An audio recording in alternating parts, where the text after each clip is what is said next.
Lašiša ir austrės.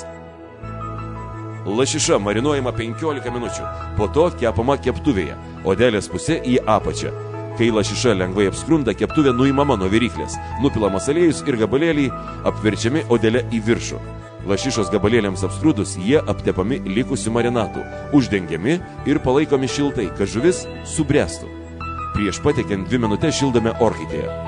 Bulvės išverdamos, nusunkiamos ir sutrinamos. Į trintas bulvės dedame sviesto, citrino žievelės ir pilame grietinėlės.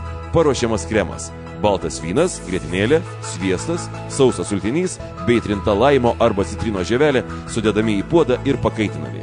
Paruoštą karštą padažą nuimame nuo viryklės ir į jį sudedame ikrius. Svieste pakepinami porai, svogūnai, saliero gumbai ir bulvės.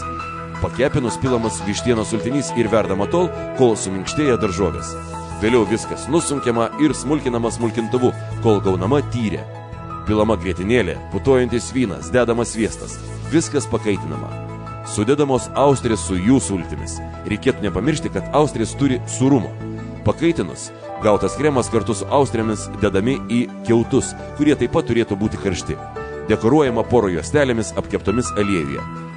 Bulvės supjaustomos plonais griežinėliais ir merkiamos į vandenį, kad išsiplautų krakmolas. Burokėliai taip pat pjaustomi plonais griežinėliais. Jiems suteikiama lašelio forma. Gauti buroko lašeliai nuplaunami vandenyje, nusausinami servetėle. Bulvės taip pat sausinamos servetėle. Aliejumi ištepamas silikono kilimėlis. Dedamas bulvių lakštelis, o ant viršaus dedami 2 griežinėliai burokėlių ir pabarstoma druska bei pipirais. Tada uždengiame bulvės lakšteliu. Gautą lazaniją pašlakstome aliejumi. Dedame kitą silikono kilimėlį ir kepame orkaitėje 160 laipsnių temperatūroje 15 minučių. Visą tai galima atlikti ir tarp 2 skardelių su kepimui tinkamu popieriumi. Bulvės supjaustomos labai plonai šiaudeliais. Iš feto sūrio padaromas rutuliukas, apvoliojamas krakmolė ir padengiamas bulvių šiaudeliais. Rutulys iškepamas ir dedamas ant lašišos.